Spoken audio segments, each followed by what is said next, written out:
जय भीम मित्रों, यही है सही भारत यूट्यूब चैनल में आपનું સ્વાગત છે। હું છું પ્રેમજીભાઈ પરમાર। થોડી સ્પષ્ટતા કરી લઈએ। આજની વિષય છે એ વિષય કોઈ પણ વ્યક્તિ વિશેષ, કોઈ સંસ્થા અથવા સરકારને નીચા દેખાડવાની અથવા તો કોઈની પણ ક્યાંય બદનક્ષી થાય, કાનૂની રીતે કોઈને કંઈ એક્શન લેવાની પ્રેરણા મળે એવી કોઈ વિગતો આપણે આમાં સમાવેશ નથી કરી। છતાંય ભારતની એક એવી પ્રજાતિ છે, આપણો દેશ જુદી જુદી નાની નાની જ્ઞાતિઓમાં વહેંચાયેલો છે। એટલે આપણા દેશની અંદર કોઈ પણ બાબતની જ્યારે ચર્ચા કરવાની આવે અથવા તો કોઈ પણ વિષય ની વિચારણા થાય તો એની અંદર સૌથી પહેલા જાતિ જાતિ અને જાતિ, તમે કેવા છો, તમે ક્યાંથી છો, ત્યાંથી શરૂઆત થતી હોય છે। તો એવી એક અનુસૂચિત જાતિની એક પેટા જાતિ છે વાલ્મીકી જાતિ છે।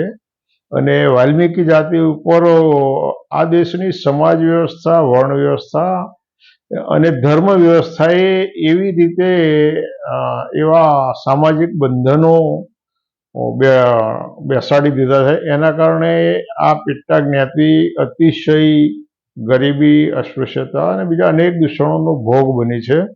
તો આપણે વિગતે વાત કરીએ તો જે ભારતની અનુસૂચિત જાતિ અને અનુસૂચિત જાતિની અંદર પણ પેટા જાતિમાં વાલ્મીકી જાતિ એટલે સૌથી પહેલા સમગ્ર ભારતની તમામ જાતિઓની દ્વારા અસ્પૃશ્યતાનો ભોગ બનેલી આ એક પ્રજાતિ છે। અનુસૂચિત જાતિના લોકો પણ વાલ્મીકીઓ સાથે અસ્પૃશ્યતા પાડે છે, એ બહુ સ્પષ્ટ વાત છે અને એની અંદર કોઈ દંભ કરી અને એને છુપાઈ ન શકાય। તો આ પ્રજાતિ પાસે, આ જાતિ પાસે ભારતની સમાજ વ્યવસ્થાએ એવા બંધનો સામાજિક રીતે લાદ્યા છે કે એણે રસ્તાઓ વાળવા, ગટરો સાફ કરવી, મેલા આપવા જવું, બીજા એવા કામો કરવા, તોરણ બાંધવા, ઢોલ વગાડવા, આ બધા કામો એણે કરવાના અને રસ્તાઓ સાફ કરવા, ગટરો સાફ કરવી, મરેલા કૂતરા બિલાડા ઢસડી નાખવા, તોરણો બાંધવા અને તોરણો બાંધીને આપી આવવા। કેટલાક વિસ્તારોમાં દાંતણ નાખવાની પણ વ્યવસ્થા છે। અને મેલો આપવો એટલે કે અન્ય કોમોની અંદર જ્યારે અવસાન થાય તો એ અવસાનના સમાચાર એના સગાવાલાઓને પહોંચાડવાનું કામ વાલ્મીક જ્ઞાતિઓને કેટલાક વિસ્તારોમાં સોંપવામાં આવ્યું હતું, એને મેલો આપ્યો કહેવાય।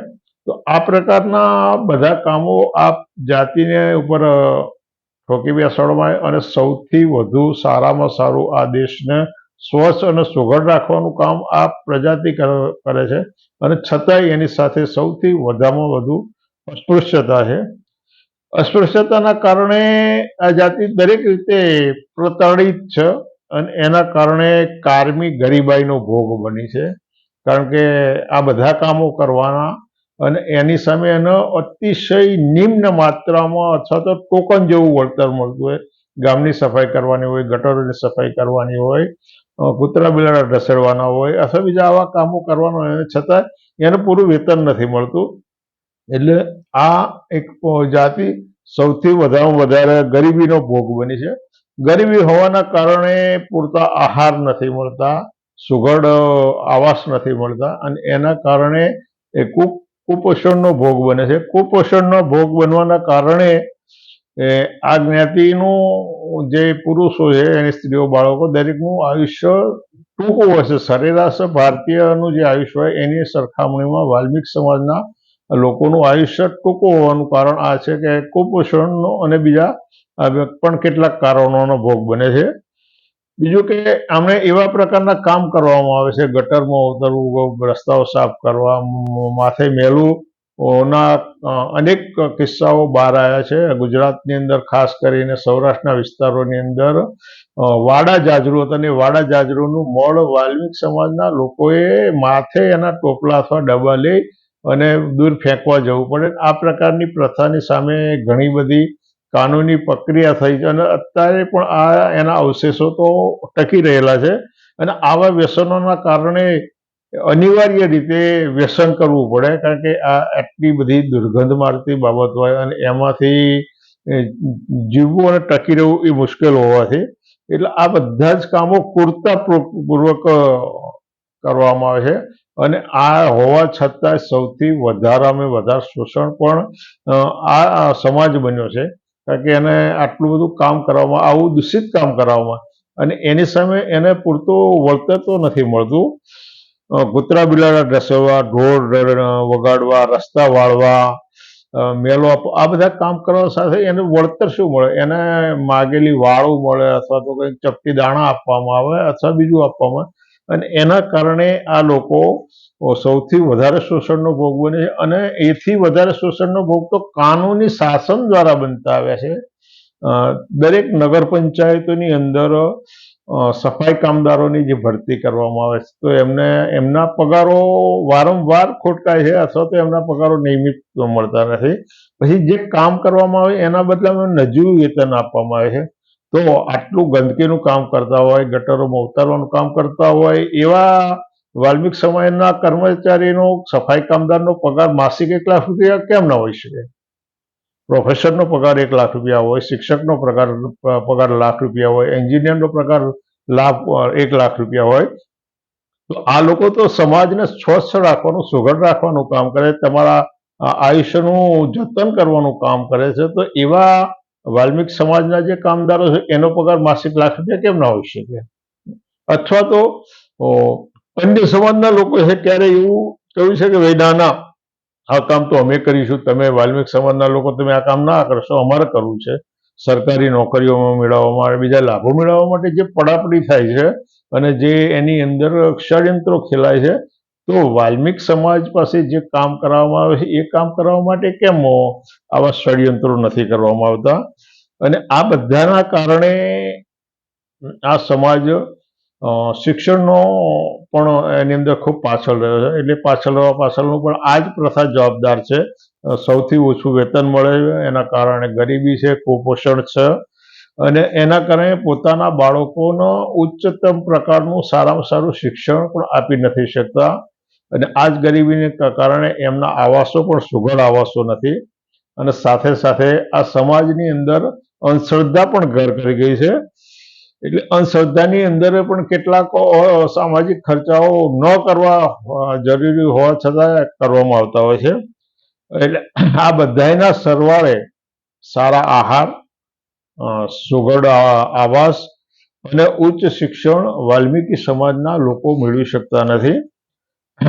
તો વાલ્મીક સમાજના જે લોકો છે ને, જે આ પ્રકારના કામો કરી રહ્યા છે, અને નગરપાલિકાઓ અને કોર્પોરેશનની અંદર જે સફાઈ કામદારો રાખવામાં આવે એની અંદર વળી પાછા કોન્ટ્રાક્ટ બેઝ, એટલે જે સફાઈ કામદાર છે કર્મચારીનો કાયમી, નગરપાલિકાનો કાયમી કર્મચારી ના બની શકે. અને કર્મચારી ના બની શકે એટલે જે નિયમિત કર્મચારી હોય ને એને જે લાભો મળતા હોય એ વાલ્મિક સમાજના કર્મચારીને ના મળી શકે. તો નગરપાલિકાનો ચીફ ઓફિસર હોય, નગરપાલિકાના એન્જિનિયર હોય, નગરપાલિકાના વેલ્યુઅર હોય, એ કોન્ટ્રાક્ટ બેઝ ઉપર કેમ ભરતી કરવામાં નથી આવતી? એના ચીફ ઓફિસરને પણ કોન્ટ્રાક્ટ બેઝ ઉપર ભરતી કરવી જોઈએ, એન્જિનિયરની પણ કોન્ટ્રાક્ટ બેઝ ઉપર, વેલ્યુઅરની પણ કોન્ટ્રાક્ટ બેઝ ઉપર ભરતી કરવી જોઈએ. અને નગરપાલિકાના ચેરમેન, એની કારોબારીની કોન્ટ્રાક્ટ બેઝ ઉપર ભરતી કેમ નથી? માત્ર ને માત્ર નગરપાલિકાની અંદર વાલ્મિક સમાજના જે સફાઈ કામદારો છે એની કોન્ટ્રાક્ટ બેઝ ઉપર ભરતી કરવામાં આવે છે. આની અંદર બીજું એક દૂષણ એવું બહાર આવ્યું છે કે જે લોકો આ કામ સાથે, આ ધંધા સાથે, આ વ્યવસાય સાથે નથી જોડાયા, અને જે લોકો અનુસૂચિત જાતિમાં નથી આવતા, એવા કથિત સરવણ સમાજના લોકોએ આ વાલ્મિક સમાજની જગ્યાઓમાં ઘૂસણખોરી કરી છે. અને ઘૂસણખોરી કરી અને એ લોકો માત્ર ને માત્ર પગાર મેળવતા હોય, પણ કામ, આ જગ્યાનું કામ નથી કરતા. એની જગ્યાએ એ લોકો બીજા કોઈ બહારના માણસ પણ રાખી અને એનું નજીવું વેતન આપીને કામ કરાવતા છે. અને આવો એક કિસ્સો ડભોઈ નગરપાલિકામાં બન્યો હોય એવું નામજોગ છાપાઓમાં અહેવાલ આપ્યા છે. આ તો એક બહાર આવેલો કિસ્સો છે. આવા તો સેંકડો કિસ્સાઓ ભારતમાં બન્યા જ હોય, કારણ કે આ સિસ્ટમ જ એવી ખોખલી, ભ્રષ્ટાચારી અને અસ્પૃશ્યતા અને જાતિવાદને પ્રોત્સાહન આપનારી સિસ્ટમ છે. એટલે આવા કિસ્સાઓ બન્યા હોય. બીજી બાબત એ છે કે નગરપાલિકાઓમાં આ જે વસ્તુ ચાલી છે એ જ વસ્તુઓ રાજ્ય સરકાર અને કેન્દ્ર સરકાર દ્વારા વાલ્મિક સમાજ માથે મેલું નહીં અને જે ગટર હાથથી ગટર સાફ કરવાની જે પ્રથાઓ છે એમાંથી મુક્ત થાય એના માટે જુદા જુદા અનેક કાયદાઓ ઘડવામાં આવે છે. કાયદાઓ ઘડ્યા છતાંય એના નિયમો બનાવવામાં ખૂબ લાંબો સમય વિતાવવામાં આવે છે.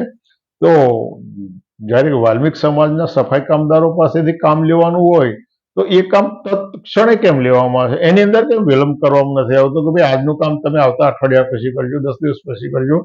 વાલ્મિક સમાજ માટેના અથવા તો સફાઈ કામદારો માટેના જે કેન્દ્ર સરકાર અને રાજ્ય સરકારે જે કાયદાઓ કર્યા છે તો એ કાયદાઓના અમલ માટે એના માટેના જે રૂલ્સ બનાવવાના હોય એ રૂલ્સ બનાવવા માટે પણ અતિશય લાંબો સમય લેવામાં આવે છે અને એના કારણે ભારતની જુદી જુદી હાઈકોર્ટો અને સુપ્રીમ કોર્ટોએ જુદી જુદી રાજ્ય સરકારો અનેક વખત ફટકાર લગાવી છે.